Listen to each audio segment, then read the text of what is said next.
मनसा भगवती के सफल आराधक, त्रैलोक्यनाथ, अनंत अनंत मैत्री के मसीहा, श्रमण भगवान महावीर स्वामी के चरणों में हृदय के अनंत अनंत आस्था के साथ वंदन। आगम ज्ञान के अक्षर स्रोत आराध्य गुरुदेव सद्मार्गदाता नवजीवन निर्माता आराध्य गुरुनी मैया के पुनित पावन चरणों में वंदन।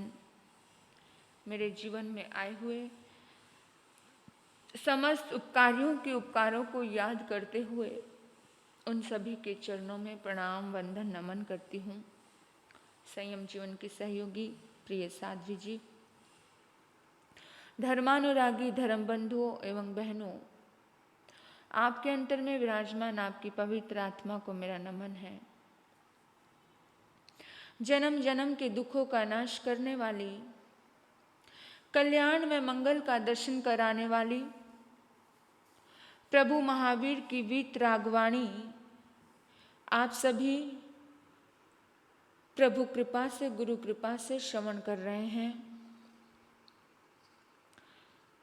परमात्मा प्रभु महावीर की अंतिम देशना उत्तराध्ययन सूत्र के रूप में आपको वरदान स्वरूप मिल रही है। आज उत्तराध्ययन सूत्र का 13वां अध्याय है। 13वां अध्याय चित्त संभूति के नाम से है। ये अध्याय एक रिश्तों की अनूठी दास्तां बताता है कि किस तरह से रिश्ते कैसे उत्थान और पतन की तरफ जाते हैं, कैसे रिश्ते हमें तारते हैं, कैसे रिश्ते हमें साथ चलते हैं, कैसे जन्मों जन्मों के रिश्ते हमारे साथ साथी बनकर के चलते हैं। फिर कैसे हम ही खुद अपने आप के पांव पे कुल्हाड़ी मार लेते हैं और किस तरह से एक रिश्ते से बिछुड़ जाते हैं, कैसे हम ही अपने अपनों से बिछुड़ जाते हैं। अपनों से बिछुड़ने की हिम्मत हम ही करते हैं। हम ही अपनी साधना को, अपनी अच्छाइयों को विपरीत दिशा में ले जाते हैं और जब अपनी अच्छाइयाँ विपरीत दिशा में गई, अपने छूट जाते हैं। जिन अपनों का साथ जन्मों जन्मों तक होता है, जिन अपनों का साथ साथी बनकर के जो अपने हमें हाथ थाम कर के संभालते हैं, वो अपने हमसे हमारी बुराइयों की वजह से छूट जाते हैं। बस ऐसे ही अपनों की दास्तां है इस अध्याय में। बड़ी गहरी दास्तां, बड़ी अनूठी दास्तां है। साकेत के राजा मुनि चंद्र सागर चंद्र के पास दीक्षा ले लेते हैं। ये अध्याय 6 रिश्तों की दास्तां है। लेकिन ये 6 रिश्ते आगे कैसे आकर के मिलते हैं वो आपको अगले अध्याय में पता चलता है। पहले ये अध्याय 2 भाइयों का अध्याय है, ये समझ लें। पहले इनकी जन्मों जन्मों की दास्तां समझ लें, तब हमें अगला अध्याय समझ आएगा। ये मुनि एक सार्थवाह के साथ चलते हैं, क्योंकि पहला एक जमाना था रास्ते उबड़ खाबड़ पगडंडियों के थ्रू। आजकल तो हाईवे हो गया, बहुत सारी गाड़ियां चल रही हैं। पहला जमाना ऐसा नहीं था। तो मुनि कुछ सार्थवाहों के साथ, कुछ व्यापारियों के साथ यात्रा कर रहे थे, विहार यात्रा। बोला कि हम भी, तुम रास्ता गाइडेंस बताते रहना, हम तुम्हारे साथ साथ चलते हैं और अमुक अमुक जगह हम चातुर्मास कर, कहीं कोई रास्ता मिला तो कहीं चातुर्मास कर लेंगे। पहले व्यवस्थाएं चातुर्मास की फिक्स व्यवस्थाएं नहीं होती थी। आज जैसे आज का माहौल बदला है, आज परिवेश बदला है। पहले तो जहाँ पर जब समय आया, वक्त अनुकूल दिखा तो संत चातुर्मास कर लिया करते थे। चल रहे हैं, मुनि गोचरी के लिए गए और मुनि चलते चलते गोचरी को जाते जाते रास्ता भूल जाते हैं। जब दोबारा मुनि उस जंगल में आते हैं तो उन्हें वो दल नहीं मिलता जिस दल के साथ वो यहाँ तक पहुंचे थे। वो सार्थवाह का दल नहीं मिलता। मुनि बहुत परेशान हैं, बहुत पीड़ित हो गए, इतना घूमे, इतनी गर्मी, इतनी तकलीफ। और मुनि एक वृक्ष के नीचे आकर के बैठ जाते हैं। बड़ी पीड़ा है, बड़ी परेशानी है। रास्ता भटकने के बाद कैसा होता है, आप तो गाड़ी में बैठे बैठे भी अगर आपको 1 घंटा घूमना पड़ जाए तो नानी याद आ जाती है, और जब सामने वाले के पास पहुंचते हो तो 10 बातें सुनाते हो ना। मुनि रास्ता भटक गए, परेशानी है, मिले ही नहीं, ना भूख, इतनी प्यास, इतनी पीड़ा। अनजान व्यक्ति को जल्दी से कोई भोजन भी नहीं देते थे। स्थितियां अलग थी, गंभीर थी। वो एक वृक्ष के नीचे बैठे हैं। सामने 4 गवाले गौ माताओं को संभालते थे, चरवाहे। उन्होंने देखा, उन मुनियों को देखा, उनको पीड़ित होते हुए देखा। मतलब कैसे गर्मी में, धूप में ऐसे बेचैन, जैसे सुबह से शाम वो थक गए, कैसी स्थिति। तो सहज मन में करुणा जागी। वो चरवाहे उनको जानते नहीं थे, वो बच्चे, वो बालक उन मुनियों को जानते नहीं थे, उन मुनियों को कभी देखा भी नहीं था। लेकिन सहज मन में करुणा जागना बड़ी बात होती है। करुणावान इंसान ये नहीं देखता है कि मैं इसे जानता हूं, ये नहीं देखता है ये मेरे परिचय के महाराज इसलिए अच्छी गोचरी लेकर के जानी है। करुणावान इंसान सिर्फ ये देखता है कि सामने वाला पीड़ित है। वो कौन है वो देखता नहीं है। सामने वाला व्यक्ति सिर्फ उसका दर्द दिखता है, उसकी पीड़ा दिखती है, उसकी करुणा फूट पड़ती है झरने के जैसे। और उन चरवाहों की करुणा फूट पड़ी जैसे एक झरना बहता है, ऐसे करुणा। और पहुंच गए उनके पास। गाय थी, गौशाला थी, पशुओं का काम था, और बहुत सेवा की उन मुनियों की, बड़ी सेवा की। दिन भर से पीड़ित मुनि, इतना सफर करके आए मुनि, उनको अच्छा भोजन करवाया, बड़ा प्यारा भोजन करवाया, और मुनि तृप्त हुए। जब मुनि तृप्त होता है, जब संत तृप्त होता है, तो संत वरदान बरसाते हैं। जिसकी जिंदगी में भी वरदान बरसे वो ऐसे ही तो बरसे। नए सार ने एक मुनि को तृप्त किया था, तो कितना बड़ा वरदान बरसा। सम्यक्तों का बीज गिर गया तो दोबारा जिंदगी में भटक नहीं पाई आत्मा। एक बार सुई में धागा डल जाए तो सुई दूर पड़ी हुई दिख जाती है कि वो सुई होगी। तो आत्मा अगर भटक भी जाए तो आत्मा अपने ठिकाने आ ही जाती है, ऐसा। और देखो इतिहास भरा पड़ा है, महावीर बनने की साधना शुरू ही संतों को आहार दान देने से हुई थी। संतों को जानते पहचानते नहीं थे, पहली बार देखा था। है कौन ये भी पता नहीं था, उन चरवाहों को भी पता नहीं था कि कौन है, लेकिन भाव जाग गया। ये भाव जागना भी पुण्यवानी लगती है, बिना पुण्यवानी के तो ये भाव भी नहीं जागता। कभी कभी हम लोग विहार करते हैं, रास्ते में बहुत जगह ऐसे पशुओं के तबेले भी आते हैं रास्ते में, बहुत स्थान पर। तो लोग हमें आवाज़ मारते हैं कि आप चाय पी कर के जाना। पहचान नहीं होती है, कोई जैन पहचान नहीं होती, हमारा कोई ताल्लुकात नहीं होता किसी के साथ। अजैन लोग होते हैं, लेकिन फिर भी आवाज़ लगाते हैं कि चाय पी कर के जाना। हम तो सड़कों पे चल रहे होते हैं, और उनकी भावना देख करके हम भी गवेषणा कर लेते हैं, पूछ लेते हैं कि तुम शुद्ध शाकाहारी हो। और अगर कभी लगता है, मैं तो हमारा गोचरी लगभग, जब हमारे लंबे विहार होते हैं, लंबे विहारों में, क्योंकि आधे से ज़्यादा गोचरी नॉन जैन के घर पे होती है, साधु जीवन की, और ऐसे ही अनायास इसी तरह से चलते चलते हो जाती है। सुबह का नाश्ता तो चलते चलते ही होता है। हाँ, जब कभी संघ के नज़दीक पहुँचते हैं तो संघ वाले भी ध्यान रखते हैं, लेकिन कभी भी चलते चलते कोई भी आकर के कैसे, और इतना भाव होता है, इतने भावों से वो बहराते हैं। उन्हें पता नहीं कि आहार दान देना क्या होता है, लेकिन क्या मालूम उनका पूर्व जन्म का पुण्य उनको वो करने के लिए प्रेरित करता है, और उस भाव से वो करते हैं। हमें समझता है कि ये व्यक्ति, ये आत्मा अभी अनंत कर्मों की निर्जरा कर रहा है, समझता भी है। वहाँ दिमाग भी नहीं लगाया जाता, वहाँ बुद्धि लगाता ही नहीं है इंसान। सिर्फ वो कहते हैं ना, सिर्फ अनलिमिटेड, सिर्फ देने का भाव, कोई लिमिट और कोई सीमा नहीं, सिर्फ देने का भाव, कोई दिमाग नहीं, चलता है कि नहीं चलता है ये सोचता ही नहीं।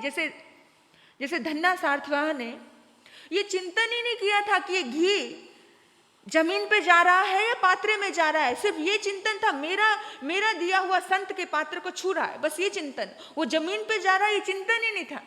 जब ये चिंतन जागा ही नहीं, तीर्थंकर गोत्र का बंद हो जाता है, समझता है, ये फीलिंग आती है कि आत्मा इतने भावों से कर रही है। बहुत बार ऐसा होता है। तो उन आत्मा ने, उन चरवाहों ने बड़े भक्ति भाव से आहार दान दिया और परमात्मा ने कहा दानशील तब भावना, मोक्ष के दरवाजे, पहला दरवाजा दान ही है। और जब ये भाव जागता है, देने का भाव, तो मोक्ष के दरवाजों के नज़दीक पहुंचने वाली आत्मा तैयार बैठी है। और चरवाहों ने बड़े प्यार से, भक्ति भाव से दान दिया। उन्होंने मुनि की परेशानी को दूर किया। किसी की पीड़ा को देख करके, किसी के दर्द को देख करके, किसी की तकलीफ को देख करके उसे दूर करने का प्रयास करना धर्म का दरवाजा खोल देना है, सिद्धि का द्वार खोलना है। भगवान कहते हैं कि सिद्धि के द्वार तभी खोलते हैं जिस पल में किसी की पीड़ा बिन बोले समझ आ जाए, बिन बोले दिख जाए कि अभी उसे क्या जरूरत है, और जरूरत को पूरा कर दिया, सिद्धि का द्वार खुल गया। मुनियों ने वरदान बरसाए, मुनियों ने उद्बोधन दिया, और उद्बोधन का चमत्कार देखिए। वो चारों के चारों बाल गोपाल मुनि दीक्षा लेने के लिए तैयार हो जाते हैं, दीक्षा ले लेते हैं, दीक्षा धारण की, दीक्षा ली। लेकिन सभी की भावनाओं में एक तरता नहीं होती है। दीक्षा ले रही, कुछ साधु बन जाते हैं, लेकिन साधु बनने के बाद साधु जीवन नहीं छोड़ना है, लज्जा लोक, इसलिए साधु जीवन को पालते हैं। तो 4 मुनि बन गए। 2 संतों ने बड़े शुद्ध संयम की आराधना की थी, लेकिन 2 संतों ने, उन संतों को साधु जीवन की इस परेशानी की वजह से बहुत ज्यादा भीतर भीतर में कंटाला आने लगा था। बन गए हैं तो पालन करना है, लेकिन क्या बंजारे के जैसे कभी इधर कभी उधर कभी उधर, मतलब मन में बहुत सारे ऐसे दुविधाएं, कहा किसी को नहीं, पर मन मन में दुविधा चालू थी। कभी इधर जाओ कभी उधर जाओ, फिर एक गलाने का भाव चालू हो गया। इतना गंदगी नहाना नहीं, साफ सफाई करनी नहीं, इतना वो आत्मा की सफाई का ध्यान नहीं, लेकिन शरीर की सफाई का ज्यादा ध्यान आ गया। वो किरकिरपना, वो कहीं वृक्ष के नीचे बैठ जाना पूरी पूरी रात वहां, मतलब वो चीजें उनको थोड़ा तकलीफ दे गई अंदर अंदर में। क्रियाएं तो सब ऐसे ही चल रही है जो साधु जीवन की वो 2 कर रहे हैं, दोनों ही, लेकिन दोनों के मन में थोड़ा सा भाव आ गया, दोनों, और 2 बड़ा शुद्ध संयम का पालन कर रहे हैं। चारों का देव गति होती है, लेकिन देव गति की स्थिति दोनों, सभी चारों की अलग अलग होती है। 2 की अलग होती है, 2 की अलग होती है, क्योंकि मलिन वस्त्रों पर थोड़ी घृणा की, जब भी किसी चीज के प्रति अंदर अंदर में घृणा का भाव आ जाता है, मलिनता के ऊपर घृणा का भाव आ जाता है, जब भी अपने जीवन के प्रति एक, जैसे कभी इधर चलो कभी उधर चलो, चरवाहे का जैसे कैसे होता है कि बंजारे जैसा ये भाव आ जाता है, तब भी जिंदगी अप डाउन करने ही शुरू हो जाती है। यानी जिस जीवन को जी रहे हो, उस जीवन के प्रति कहीं ना कहीं अंदर में कोई शिकायत जन्म जाए, अंदर अंदर शिकायत की भी नहीं, बस अंदर जन्मी। आपके जीवन में, आप जिस जीवन को जी रहे हो, अंदर अंदर शिकायत जन्मती है क्या? बैठे बैठे अपने जीवन को जीते जीते कभी विदेश घूमने गए, यहाँ से अपने पतिदेव के साथ विदेश की यात्रा की, विदेश को देखा, और अंदर अंदर में भाव आ गया, विदेश में औरतों की लाइफ बड़ी सुखी है। आता है, आ जाता है, जैसे उन मुनियों को अपने जीवन के प्रति आ गया। आपको आपका जीवन देखना है कि विदेश की लाइफ बड़ी अच्छी है, विदेश की लाइफ जी तो नहीं, पता है, एग्रीमेंट, रिश्ते, जितना समय चले लिव एंड रिलेशनशिप, तब तक अच्छा, नहीं तो बाय बाय भाई, तू अपने रास्ते में अपने रास्ते, वो जीवन बहुत अच्छा है। और ये आज के युवाओं के मुंह से बहुत सुना है। जीवन तो वो जी रहे हैं, जीवन भारत देश का ही जी रहे हैं, लेकिन भावना क्या आ रही है, वही जीवन ठीक है। जिंदगी भर का टंटा कौन संभाले, लेकिन संभाल तो रहे हैं, कर भी रहे हैं, लेकिन ध्यान कहां पर है, वो जीवन अच्छा है। अपनी जो साधना है वहां तो खंडित हो गए, भारत देश की जो साधना थी वो तो खंडित कर दी, मन से तो कर दी। पसंद के किसको कर लिया, जो आज किसी का है, कल किसी का है, परसों किसी का है, उसे पसंद कर लिया। अब जो चॉइस वहां है और जीवन यहाँ जिया जा रहा है। बहुत युवा कहते हैं ये बात, लेकिन इस बात में भी बहुत ज्यादा गहरा रहस्य है। जो जीवन जी रहे हो उस जीवन के प्रति शिकायत आ जाना। जिस जीवन को जिया उस जीवन को अहोभाव समझ के जियो कि जो है जैसा है स्वीकार है, जीना तो है ही है। खाली मन से सोचने से क्या होगा, मन से सोचने से सिर्फ कर्म का बंधन होगा। इसलिए वहीं पर ब्रेक कर लो, वहीं पे अपने आप को सजग कर लो, क्योंकि मन से ही इंसान इतने कर्मों का बंध करता है, इतने कर्मों का, कि इंसान 7वें नरक तक अपने आप को पहुंचा लेता है मन से। अगर उसी समय में मौत हो जाए तो इंसान का जन्म 7वें नरक में हो जाता है, इतना कर्म मन से कर लेता है। बैठे बैठे दुनिया तुम्हें पापी नहीं कहेगी क्योंकि तुमने कर्म किया नहीं बुरा, लेकिन मन से बड़े कर्म चल रहे हैं। आपकी आत्मा आपको जरूर पापी कह सकती है, मन से चल रहा है सारा व्यापार। आज तो तलवार लेकर कोई एक दूसरे की गर्दन को काट भी नहीं रहा है, सारा व्यापार आज मन से ही चल रहा है, क्योंकि मन इतने ज़्यादा दुविधाओं में उत्पन्न हो रहा है। इससे अच्छा ही कंटा, वो विदेश जीवन अच्छा है। बच्चा 18 साल का होते ही अपनी रिस्पॉन्सिबिलिटी संभालता है, यहाँ बुढ़ापे तक बच्चे को संभालते रहो, ये करते रहो, वो करते रहो, बहुत सी चीज़ें अक्सर डिस्कशन होता है। जो व्यवस्था तुम्हारी है उस व्यवस्था के प्रति शिकायत नहीं। मुनियों को शिकायत थी। जब शिकायतें होती हैं तो कैसे रास्ते बदल जाते हैं। चारों गवालों ने दीक्षा ली, 2 की भावना एक जैसी थी। 2 एक जैसी भावना के लोग जब मिलते हैं तो वो रिश्तों में बदलते हैं। उन्होंने जब अपने जीवन के प्रति भीतर में जो शिकायतें थी वो देवगति से आने के बाद एक दासी के यहाँ पर जन्मते हैं। ब्राह्मण के यहाँ पर ब्राह्मण की दासी यशोमती उसका नाम होता है, वहाँ वो 2 जन्मते हैं। और एक बार वो अपने खेत में काम कर रहे थे और खेत में काम करते करते सांप ने उन्हें डंक मार दिया। देखो कैसे यात्रा चलती है जन्मों जन्मों की। अगर आप कोई आपका भाई है, कोई बहन है, कोई रिश्ते हैं, तो ये रिश्ते जन्मों जन्मों तक चलते हैं। और अगर चलते चलते एक रिश्ता बिगड़ जाए तो कैसे एक रिश्ता उत्थान की ओर चला जाता है और दूसरा पतन की ओर चला जाता है। ये बड़े रिश्तों की बड़ी अनूठी कहानी है इस अध्याय में। थोड़ा गौर देकर सुनने वाली बात है, बड़ी बहुत कुछ समझ आएगा। वो दो भाई फिर से इस धरती पे आते हैं और सांप के द्वारा डसे जाते हैं, मर जाते हैं। मरकर के वो हिरण के रूप में जन्म लेते हैं। दोनों ही भाई बनते हैं, 2 हिरण का जोड़ा। फिर वो अपना जीवन जी रहे हैं, साथ साथ हैं। फिर शिकारी ने उन्हें बाण मारा।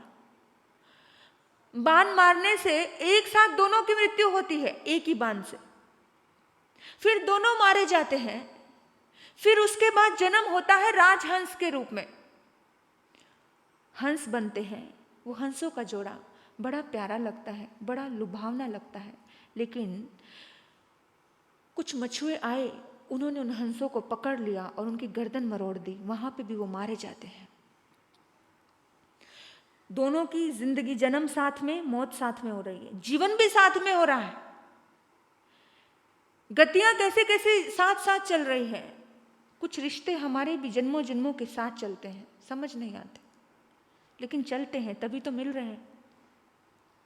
हम लोगों को कोई बोलते हैं, अभी हम तो ज्ञानी नहीं हैं, लेकिन जिसने बोला 3 जन्म से साथ है, यही बोला, और बोलते हैं कि 3 जन्मों से पीछे हिंदू सन्यासी रहे हैं। अब उनकी आत्मा साधक आत्मा थी जिन्होंने बोला, और बड़ी साधनाओं में लीन आत्मा ने बोला, तो विश्वास कर सकते हैं, क्योंकि अभी भी साथ में है, लगता है।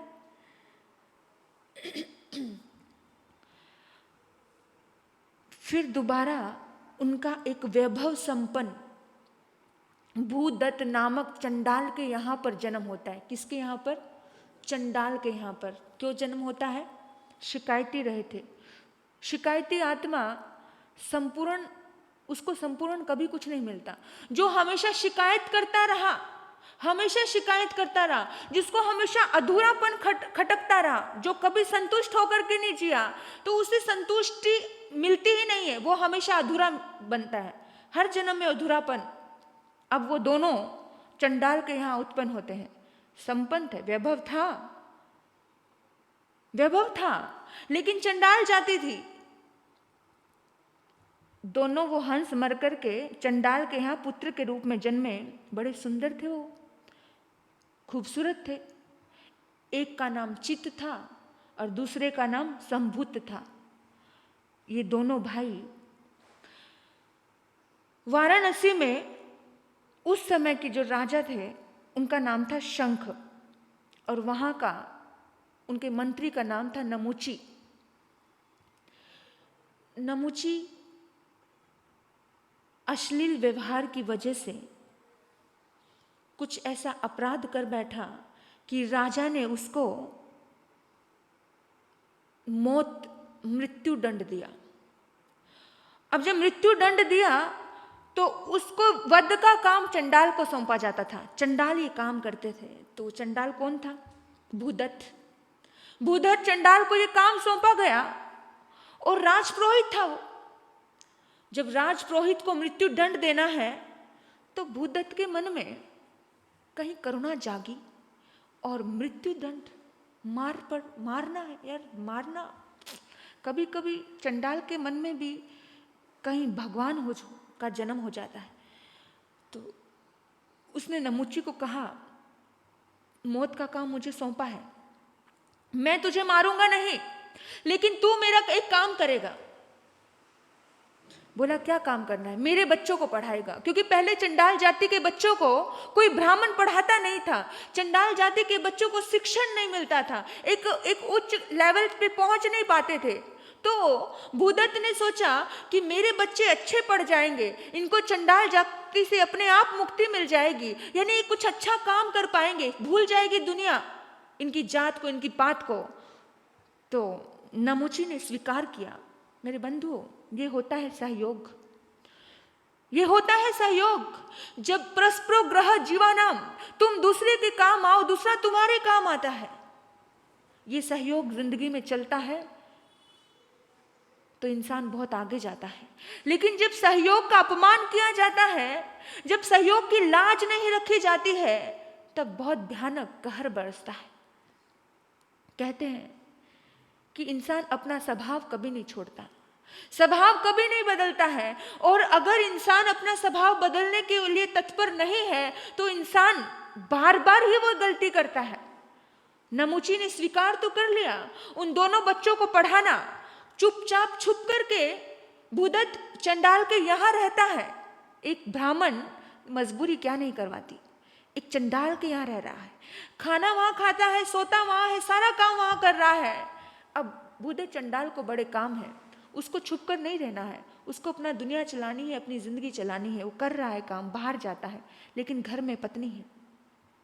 अब वो तो जाती नहीं है, नमुची को भी घर पे ही रहना पड़ता है। दोनों के वासनात्मक संबंध बन गए, रिश्ते बन गए, और इतने रिश्ते, पतन के रिश्ते। और एक दिन की बात है कि भूदत्त चंडाल ने उन्हें देख लिया। अब देखा तो जाहिर है क्रोध आना था, बड़ा गुस्सा आना था कि उसको मैं ऐसी मौत मारूंगा कि वो हर जन्म में मौत से डरेगा। बड़ा गुस्सा, और ये बात चित्त और संभूत सुन लेते हैं। कहीं ना कहीं गुरु के प्रति, जिस गुरु ने शिक्षण दिया था, शिक्षा दी थी, उसके प्रति एक प्रेम था, एक अहोभाव था, और चुपचाप जाकर के उन बच्चों ने बता दिया कि आप चले जाओ, हमारे पिता तुम्हें मार देंगे, तुम्हें जान से मार देंगे। चुपचाप नमुची भाग गया। भाग करके, दिमाग तो था ही, समझदारी तो थी। कैसी समझदारी? बुद्धि। बुद्धि कैसे भी घुमा सकता था, किसी को कैसे भी घुमाता। वो जाकर के हस्तिनापुर चला गया। हस्तिनापुर जाकर के सनत चक्रवर्ती के यहाँ पर बड़ा इम्प्रेस किया सब उनको, और सनत चक्रवर्ती ने उनको अपने यहाँ उनकी बुद्धि को देख करके प्रधानमंत्री के रूप में नियुक्त कर लिया। ये यहाँ पर छोड़ दीजिए, आगे इधर आ जाइए। जिस समय में चित्त और संभूत शिक्षण प्राप्त कर चुके थे, किसके दम पर? नमूची के दम पर। बड़ी सुंदर गायन विद्या, रूप तो खूबसूरत था ही, हर तरह में, हर चीज में एक नंबर, दिमाग था, बहुत कुछ प्राप्त कर लिया था अपने गुरु से। एक दिन की बात है कि वो एक उत्सव में शामिल हुए, और एक उत्सव में उन्होंने गीत गाया, और गीत गाया तो सारे के सारे मंत्रमुग्ध हो गए और उन्हें घेर करके बैठ गए। उन बच्चों को इतना प्रेम, इतना प्रेम। उस समय में छुआछात की बहुत बीमारी थी, लेकिन लोग भूल गए। उनकी वाणी इतनी मधुर कि लोग भूल गए, और सबने उनको गले लगा लिया, ऊपर उठा लिया। देखो, ईर्ष्या करने वाले बहुत होते हैं दुनिया में। उनके लिए भी ईर्ष्या का जन्म होना स्वाभाविक था कि कौन हमसे आगे। संगीतकारों को बड़ा गुस्सा आया। लोगों ने जाकर के राजा से शिकायत की, ये गलत बात है, चंडाल जाति के बच्चों के साथ इस तरह का व्यवहार हो रहा है, ये सही नहीं है। और राजा ने बोला, हिदायत दी कि किसी उत्सव में चंडाल जाति के लोग शामिल नहीं होंगे। बाहर निकाल दिया गया। धर्म को भ्रष्ट नहीं करना है, निकल जाओ तुम लोग। वो कुछ दिन तक साइड में रहे, नहीं गए। फिर भी बच्चे ही थे ना, मन करता था। देखो कैसे किसी एक बार थोड़ा सा मन में साधु जीवन के प्रति, कपड़ों के प्रति, भावना के प्रति, आज इधर रुकना, आज उधर रुकना, ऐसी सिर्फ इतनी सी शिकायतें जन्मी थी, मन में जन्मी थी, किसी को बोला भी नहीं था। वो शिकायत कैसे बार बार तिरस्कृत, बार बार अपमानित कर रही है। ये वही कर्म का फल है कि अब छुप कर रहना पड़ रहा है। सारी बुद्धि है, समझ है, रूप सुंदर है, सब है, लेकिन सिर्फ चंडाल जाति की वजह से इतनी तकलीफ सहनी पड़ रही है। लेकिन बच्चों का मन है, बच्चे चाहते हैं उत्सव में जाना। और जरा अपने ऊपर सोच के देखना उस चीज को कि कोई मेला है, कोई बाजार लगा है, कैसा मन करता है जाने का। आज का जमाना तो कितना बदला, तीर्थंकरों ने कितनी मेहरबानी की, कितना सब चेंज किया। परमात्मा की कृपा है ये सब चीजें, जो आज इतना सम्मान भावना हम देख रहे हैं इस धरती पर, इस युग में भी। उस युग को दुनिया सतयुग कहती थी, कितनी तकलीफ थी, सोचने वाली बात है। वो बच्चे ललचा रहे हैं कि आज फिर मेला लगा है, मेला भरा है, उस मेले में जाना है। बच्चों ने मुंह ढक करके, मुंह बांध करके फिर मेले में प्रवेश कर गए, कुछ महीनों बाद, सालों बाद। और फिर वहां पर नृत्य चल रहा था, बाजे बज रहे थे। अब जिसको कला है उनके पैर थिरकने लगे, उनके मुंह से संगीत निकलने लगा, और फिर से मंत्रमुग्ध हो गए लोग। और लोगों ने देखा, ईर्ष्यालु लोगों ने, इनके मुंह के, इनके पर्दे के पीछे कौन है ये, और उनका पर्दा, नकाब हटा दिया। जैसे ही नकाब हटा, बहुत पीटा उनको, बहुत पीटा, बहुत मारा। उन दोनों बच्चों को इतना मारा, तुम्हें मना किया था, तुम चंडाल जाति के हो, राजा ने आज्ञा दी थी, फिर तुम हमारे उसमें शामिल हो गए। जात पात का इतना भेदभाव। अब दोनों भाई बड़े दुखी हो गए। राजा ने देश निकाला दे दिया, राजा की आज्ञा आना पड़ता, लेकिन नगरी में वापस नहीं आना पड़ता। देश निकाला दे दिया दोनों भाइयों को। दोनों भाई रोते हैं कि इतनी मार, इतनी पिटाई, इतना अपमान, नहीं जीना ऐसा जीवन, नहीं जीना ऐसा जीवन, इस जीवन से अच्छा तो मर जाते हैं। मरने के लिए कदम बढ़ रहे हैं।